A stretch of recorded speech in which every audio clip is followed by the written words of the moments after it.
under lockdown, kids have been stuck at home and online. Their screen time is now twice what it was before the pandemic. Think about it this way. Kids who used to use screens between 3 p.m. and 8 p.m. now log on from 10 a.m. to 10 p.m. Child development experts say the effects will go on and on. For children, this pandemic is going to have a very, very long tail. It's not a light switch the way it may be for you and me. That's not going to be the case for 3, 4, 5, 6-year-olds, 8-year-olds, 12-year-olds. And we're seeing the effects of it already. Charlotte Maloney started 7th grade online and says soon after lockdown, she could feel her brain changing. It was really depressing and lonely. I was probably about 3 weeks in. I was laying in my bed watching something on my phone, and I just realized this is probably going to affect us for a really long time. Even as kids head back to school, experts say the pandemic has made screens permanent in their lives. There's no longer going to be as cut and dry of an online and offline world. It's all together. It is the life of a child. Kids of all ages and their parents were already reckoning with screen time before the coronavirus. Just before the pandemic, we spent time with Maggie Harbison, whose mom Katie told us she was pretty hooked on screens. She threw a tantrum. It disappeared. Yeah, I know. Maggie was part of a new study by Seattle Children's Research Institute of screen use by kids. Give it to me. Oh, thank you so much. And then the pandemic hit. Katie Harbison says she needed screens to occupy Maggie while she worked full-time. I said, okay, mommy's done.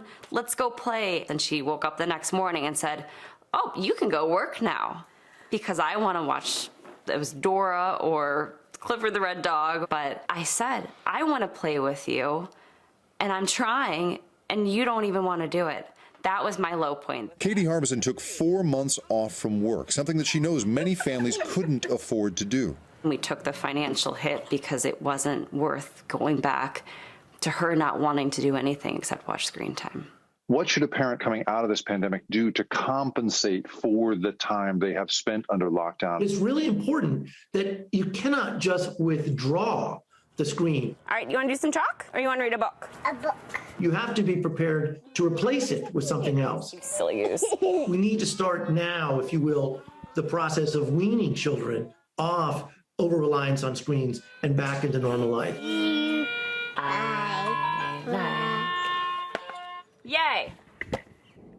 We'll stay on this topic, and here at Morning News Now, we're going to end this special series by covering this complicated relationship teens specifically have with social media. Our NBC News poll this week finds 50% of parents say their children are getting more screen time. The same poll finds 38% of parents say their children use their phones, computers, and televisions at the same rate, and just 4% of parents actually saw a decrease in screen time with their kids. We have a group of young people gathered here to talk about their relationship with social media, and we're grateful that they're opening up to us. Sadie Sutton, host of the She Persisted podcast, a mental health resource for teens, Christian Garcia, a TikTok creator, and Lucas Hubner, a student athlete and son of our own Dr. Natalie Azar. Also, Dr. Erica Richards, the chair of psychiatry at Sibley Memorial Hospital and assistant professor at Johns Hopkins Medical School. Good morning, everyone. Thank you so much for being with us. Lucas, I'm going to start with you, and you're already part of the NBC News family because of your mom, so it's great to have you now on the show. So I want to ask you about something that I know was a personal experience for you, but I think that there are some similarities with what a lot of people have gone through this last year. You had this injury that took you off your track team this winter, which I know meant you spent more time on your phone like a lot of us have during this crisis, during COVID. How did that impact your relationship with social media and how you were using your phone? Well, over the winter, as I got hurt, I wasn't able to be with the team. So I didn't have a lot going on. And I was spending about 4 to 5 hours a day on social media. And it was very emotionally draining. It was a tough time mentally. But just recently, I was able to get back with the team, and I haven't been happier. And I think that's an important takeaway, that when social media is just on the side, it's perfectly okay. But when it becomes too big a part of your life, like it did with me, that's when a lot of the problems that we talk about with social media begin to arise. Absolutely. So, Sadie, I want to ask you, how did your relationship with social media change in the pandemic, and how did that play into your podcast?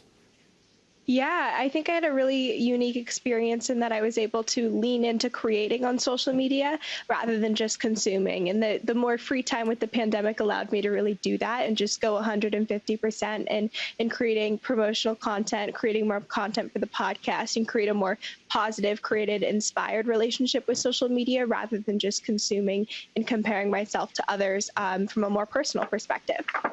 And Christian, we mentioned that you're a TikTok creator and your followers are finding community on your page. Talking about specifically the pain they've experienced with breakups and relationship issues.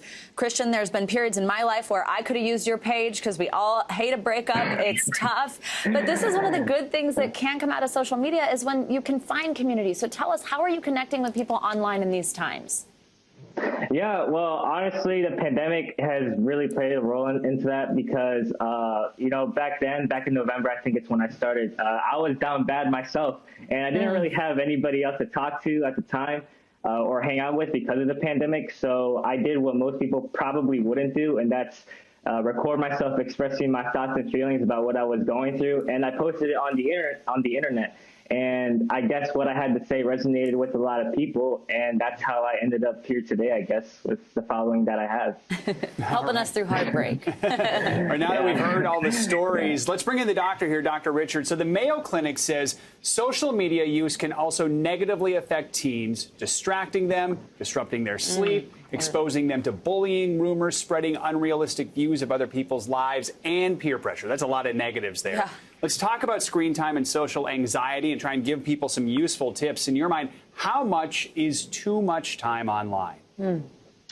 So that's a tough question. And let's talk numbers first. Before we get to how much is too much, let's look at the rise. When we talk about children, adolescents, we need to look at the behavior of adults. With adults, we're seeing that about 5% in 2005 were using social media. That's over 70% now. And so when we talk about time, there's twofold. One, there's what's necessary for school, for work, but in the second phase, we're talking about for our social input. And what we're trying to get people to do is limit it. Some people are saying about 2 hours of screen time outside of what's necessary, decreasing that to sometimes 30 minutes or so a day for social media. We see benefits in terms of outcomes.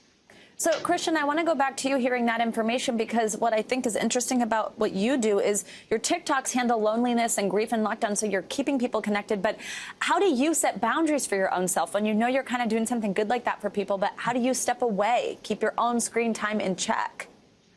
Well, I'm not going to lie. There was a period in time where I did go on a social media detox because I understand that too much of it can actually be really overwhelming, especially like with the past year that we had. Personally speaking, I definitely needed a break disconnecting myself from social media because I realized that social media was consuming me rather than me actually consuming social media. So as a way to actually prioritize myself, I decided to disconnect myself from social media for a bit and prioritize myself and actually I turned off all of my notifications and stayed off social media for a while so I can reconnect with myself rather than focus on what other people are doing and focusing on the chaos of what social media can display on the screen. And that really helped me. And I encourage anybody else who's watching and is probably going through it to do the same thing. You know, I understand social media can be beneficial. Obviously, my platform is proof of that, but too much of it can definitely overwhelm you. I like that, connecting with yourself, which is so important. Lucas, I'll ask you, do you limit your time online now? And if so, how is that making you feel? Is that changing things for you? Yeah, just recently I set a downtime limit on my phone so that, sometimes we all get on just planning for 30, 40 minutes and we wonder where 3 hours went. So I think that's a big takeaway. Is just set a downtime for yourself because a lot of times we unknowingly spend way too much time that we should. Yeah, absolutely. And Sadie, I want to ask you also, because I think one of the things that strikes me as a woman, as a girl on social media is the ways that it can affect us specifically. Sometimes one of the things that Joe mentioned is this unrealistic view of other people's lives. I think for a lot of times for girls, that has to do with these unrealistic standards of beauty, all these really tough things that you have to see and kind of parse through. How do you set boundaries for yourself to manage all those types of things? Yeah, I try and be really, really critical about the content that I'm consuming, especially from a personal standpoint. So I'm following creators that I know will be authentic with the photos that they're posting. They'll be transparent of what edits are being made and bring awareness to what an issue that is in the social media industry. And so whether that's TikTok, Instagram, YouTube, making sure that I'm following people that are really authentic and vulnerable in improving my mental health rather than breaking it down and leading to comparison, judgments, all of that kind of stuff. So, Dr. Richards, I want to ask you what you've been seeing during the pandemic. Are you seeing more awareness from teens about social media because of the pandemic and the time they've been spending alone? Or is it the opposite of that? Are the challenges just enhanced? Are they spending more time and not really realizing it? We are absolutely seeing more awareness. So social media during the pandemic has helped people stay connected. It served as an outlet for some who missed being able to see their friends in person. It has helped distribute health information across the board. And it's really given people a sense of community. Enhanced with that, people are more aware of the need for downtime, the need to go outside, the need to do other things as well. Right.